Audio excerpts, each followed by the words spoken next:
Olá, alunos, graça e paz a todos. E nós estamos aqui finalizando o nosso curso Cefec, o curso de formação de evangelista de crianças. E eu tenho uma plena convicção que depois dessa aula, deste curso, você não será mais o mesmo. E tenho certeza que a sua visão em relação ao trabalho com as crianças tem melhorado bastante, não é verdade?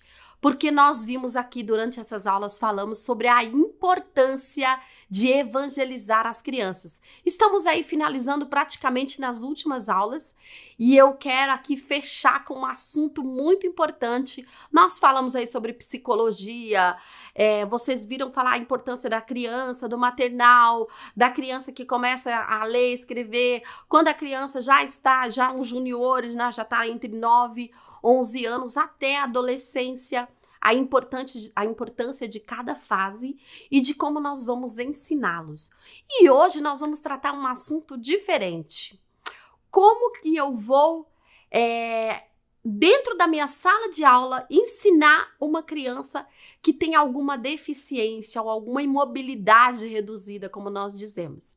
E o próprio Jesus, ele diz assim, ide por todo mundo, pregai o evangelho a toda criatura. Isso inclui todas as crianças, todos os adultos, adolescentes, jovens, do menor ao maior, inclusive aquele que tem alguma deficiência, algum problema auditivo, algum problema até mesmo de raciocínio, alguma deficiência. Todos nós necessitamos de aprender e sermos evangelizados pela palavra de Deus. A Bíblia diz lá em 1 Samuel 9 que depois da morte de Samuel, eu acredito que muitos de vocês conhecem a história de Mefibosete. Quando Saul faleceu e então Davi assumiu o trono e ele começou a sentir falta, que não tinha nenhum descendente de Saul. Havia aí um pacto entre ele e Jonatas, que era o pai de Mefibosete, né? Então havia aí um pacto entre eles que eles iriam cuidar um da família do outro. E Davi disse assim, tem algum descendente aí? Tem. Quem? Mefibosete. Então lá vem um jovem que era paralítico. Como que ele ficou paralítico? Numa guerra, ele caiu do colo. Quem não conhece a história, lê lá em 1 Samuel 9, as crianças amam essa história. Ele caiu do colo da babá e ele ficou aleijado.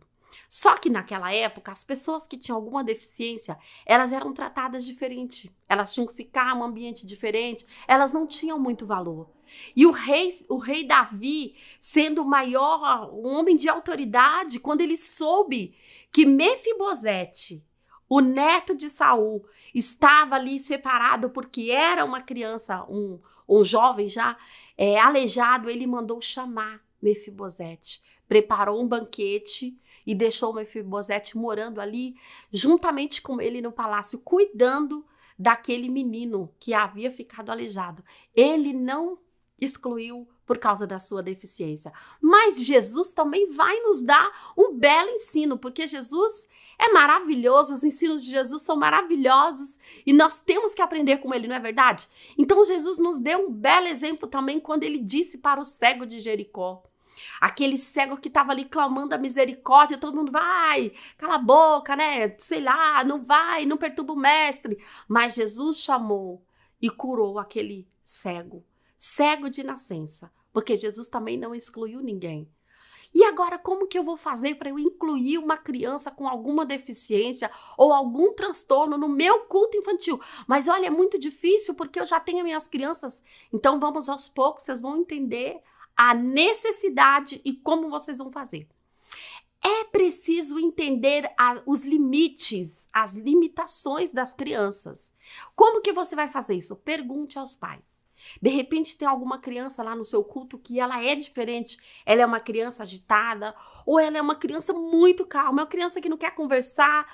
Logo nos primeiros cultos você já identificou uma diferença? Pergunte para os pais. Olha, eu verifico que seu filho ele não consegue interagir, porque a maioria que tem alguma imobilidade, eles não interagem Às vezes são imobilidades que vocês não vão conseguir visualizar. Às vezes é na mente, às vezes é no ouvido, né? Tem o surdo. Ou às vezes é uma outra que você não consegue visualizar. Mas, se não for nada aparente e você perceber que a criança é diferente, você vai perguntar para os pais. Eu percebi que ele não interagiu com as outras crianças, ele não quis conversar, ou de repente a criança é muito agitada, você diz, olha, ele é muito agitado, ele é assim em casa? Converse sempre com os pais. Todo professor precisa ter uma boa interação com os pais. Trabalhar com as crianças é trabalhar com família. Precisa conversar com os pais sobre aquela criança. O dia que a criança está muito agitada, o dia que a criança está calma demais, os pais precisam saber como foi o seu aluno naquele dia. Então você vai conversar com o pai e ele vai te falar. Nunca diga, o seu filho é estranho, o seu filho é terrível, o seu filho não, jamais. Se a criança foi muito agitada, não vai chegar e dizer, seu filho é impossível. Não, você vai dizer, olha, ele estava muito agitado, eu percebi seu filho muito agitado. Ou, tem alguma coisa que eu posso fazer? Ele é assim em casa? Então, às vezes, os pais, eles já fazem um tratamento e eles vão te falar, olha, ele toma um remédio, ele é agitado, ele já faz um controle, ele tem autismo, ele vai falar para você. Às vezes, o pai também nunca levou para um tratamento. Então, quando você mostra aquilo, eu costumo aqui na sede mundial, quando eu vou perguntar para os pais, eu falo assim, ele tá na escola? Seu filho tá na escola? Se o pai dizer, não, ele ainda não estuda. Olha, eu percebi que ele tá muito agitado, a irmã já levou em algum médico, faz algum acompanhamento. Tem muitos que não gostam de falar sobre o assunto. Principalmente ficar falando na frente de todo mundo. Tem mãe que não gosta de expor que o seu filho tem alguma dificuldade. Então você, professor, mostre que está ali para ajudar. Não diga assim, eu tenho experiência com isso. Às vezes a pessoa fez um curso aqui no Cefec ou outro curso por aí, aprendeu o básico e sai dizendo assim, eu sei sobre o assunto. Não, você não sabe sobre o assunto. Quem sabe mais é o pai e a mãe que está ali com a criança e sabe como controlar e como conversar com a criança. Então, procure entender. Pai, como que eu converso com ela? Como que você faz lá na sua casa quando a criança faz uma birra? Porque geralmente, principalmente a criança que tem os autistas, eles fazem uma birra, eles deitam no chão, é uma coisa que os pais têm o controle e sabem o que consegue acalmar aquela criança. Então, converse com ele. O importante na sua sala é a parte do cartaz. Lembra que eu falei? Um cartaz com as atividades, fazer um cronograma, um desenho. Agora é hora de cantar, agora é hora de orar, agora é hora de ler, agora é hora de fazer a pintura, agora é hora da história. Faça desenhos. A criança que tem alguma imobilidade, alguma dificuldade de entender, até mesmo autista que você não pode dizer para ele, agora não vai pintar. Se você falar isso para uma criança autista, ela deita no chão, ela rola, ela vai ficar muito nervosa, porque ela não gosta de ouvir, não. Então você vai dizer, olha, nesse momento nós estamos fazendo essa atividade. Mostra lá no quadro.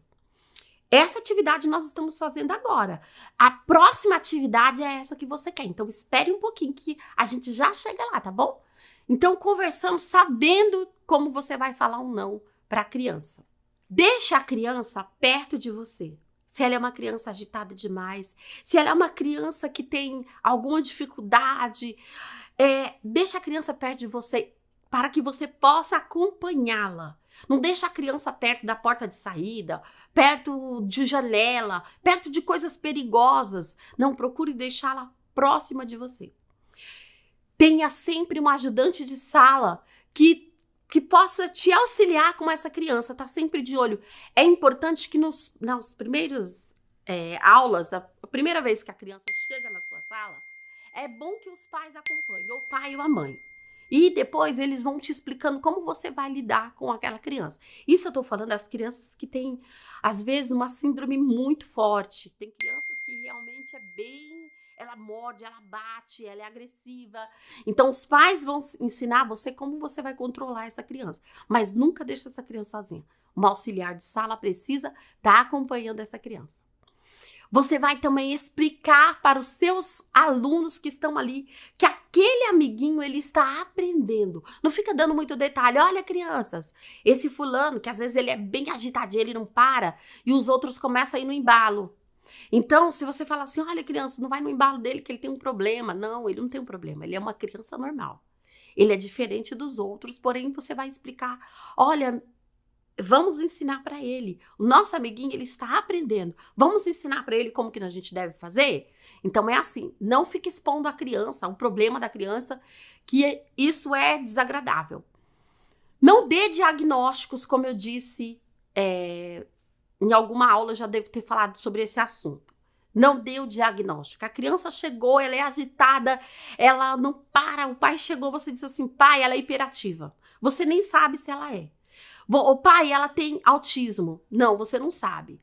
Tem que procurar para dar um laudo desse. O pai tem que ir em especialistas. Ele passa por fono, psicopedagogo, ele passa por psicologia, ele passa por tudo.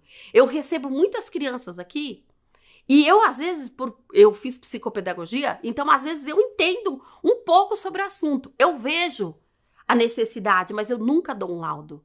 Olha, pai, eu vi que ele é isso. Não, eu falo, olha, pai, procura especialistas, psicólogos para fazer acompanhamento.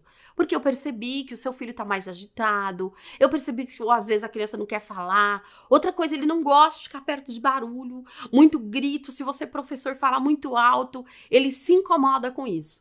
Então, passe para os pais o que aconteceu na sala. Não passe o diagnóstico. Nunca pergunte para o pai ou para a mãe assim, olha, seu filho é doente? Porque autismo, déficit de atenção, isso não é doença. Isso é é como se o cérebro dele não acompanhasse as outras crianças. Mas não é uma doença. Vai chegar uma fase que ele vai conseguir ser igual aos outros. É apenas uma imobilidade, né? Ele tem uma dificuldade mais reduzida do que os outros. Então, não posso falar que isso é uma doença. Autismo não é doença.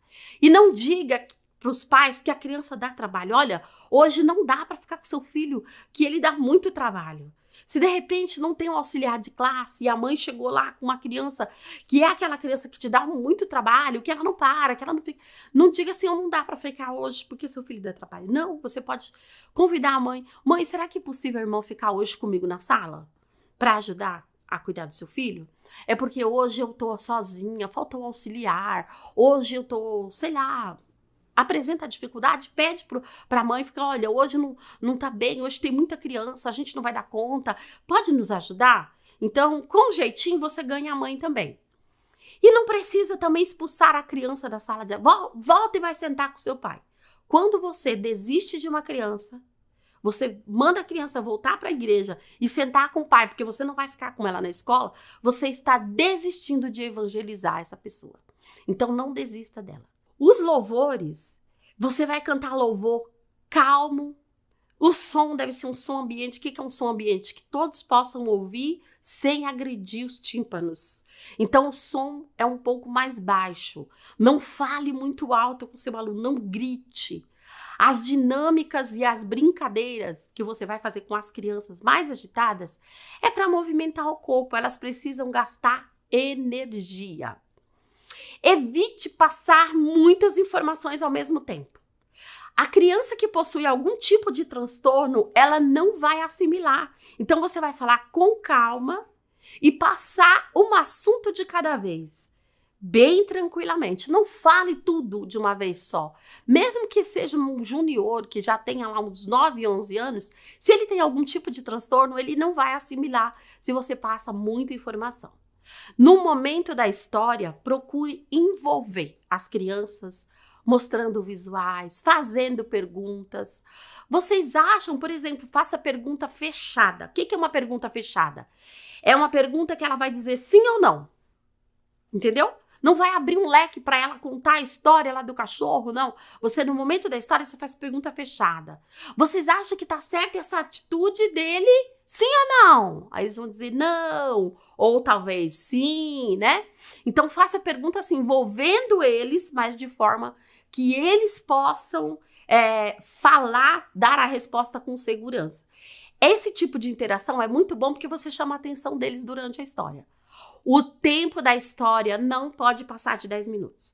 A criança que possui algum tipo de transtorno, alguma imobilidade, ela tem um tempo de concentração muito curto. Às vezes, 10 minutos ela já vai fazer um grande esforço para prestar atenção na sua aula. Às vezes 10 minutos, mas eu consigo ficar 20 minutos. Você, mas a pessoa que tem a dificuldade, ela não vai conseguir ficar todo esse tempo parando para te ouvir. Elogie sempre cada atividade, cada coisa que eles fizerem. Você reforce, elogie. Olha que lindo! Você está melhorando muito bem, continue assim.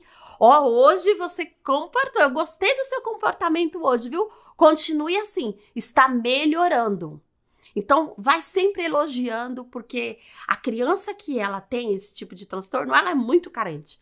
Então, você vai também trazer ela para você. Evite músicas altas, conforme eu disse, e procure deixar as crianças sempre tranquilas. Música alta, a criança que tem deficiência não deixe perto do som, porque às vezes a música nem está alta, o ambiente às vezes é aberto e a criança que tem alguma deficiência, ela fica bem perto do som. Então, isso vai fazer muito mal para ela, porque elas têm a sensibilidade no ouvido.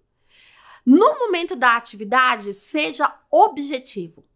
Uma criança que tem lá na sua sala que ela tem alguma dificuldade e você deu um desenho para eles criarem. Tem a faixa etária que as crianças gostam de criar os desenhos, né? Que é aí que a gente falou nas aulas anteriores de psicologia. Primários, pré-adolescentes, adolescentes, eles gostam de criar o desenho, eles gostam de criar as atividades deles. Porém, a criança que tem alguma imobilidade, algum transtorno, ela tem muita dificuldade em criar alguma coisa. Então, não dê uma folha em branco e fale, desenha aí. Ela não vai conseguir, ela fica envergonhada. Então, você pode falar assim, eu tenho um desenho aqui, você quer esse desenho? E ela vai pintar o desenho que você fez, ok? Aprenda a dizer não. O seu não, principalmente se é uma criança autista, se você falar não, acabou. Acabou a sua aula porque ela vai gritar, ela vai ficar nervosa. Então, quando você for falar um não para ela, é controlado. Não use a palavra não. Você pode dizer, daqui a pouco, eu vou te ajudar, só um minutinho, sente aqui um pouquinho que eu vou dar outra coisa para você, legal, você vai gostar do que vai acontecer agora. Chegou o momento da história e ele não quer, ele quer pintar, você fala assim, a história de hoje vai estar, muito legal, fica quietinho que daqui a pouco eu vou pintar com você, tá bom? Eu prometo para você que eu vou pintar, só um minuto. Pronto, você acalmou a criança, não disse não. Você falar não, senta lá, acabou. Porque ele grita, ele deita no chão, ele faz... Não são todas, tá? Mas as crianças que têm autismo, a maioria não gosta de ouvir a palavra não. Você dedicou seu tempo para a leitura e com certeza entendeu que o trabalho no Ministério Infantil não é apenas festa. O trabalho no Ministério Infantil não é apenas aquela decoração linda que você faz no dia do congresso. Não é aquelas roupas lindas e coloridas que você colocou. As brincadeiras descontraídas, tudo isso é muito bom. Mas o departamento infantil, ou o Ministério Infantil, como a gente fala, vai além do que nós pensamos. Vai além disso que nós fazemos. Nós podemos alcançar muito mais, alcançar o coração das crianças. E com certeza elas vão crescer dizendo assim, quando eu era criança, a tia lá da escola, a tia tal, me ensinou isso. Porque elas nunca vão me esquecer. Elas nunca vão me esquecer o que você passou para elas. O conhecimento que você, professor, dedicou. Aquela aula que você preparou com tanto amor. Eles nunca vão esquecer os seus ensinos. E ganhar o coração de uma criança é muito bom, porque essa criança vai ganhar outras pessoas para Jesus. Deus abençoe. Até aqui por vocês terem acompanhado. Nós temos uma última aula que nós vamos falar sobre surdez. Então, eu vou pedir para vocês acompanharem a próxima aula. Deus abençoe e até a próxima!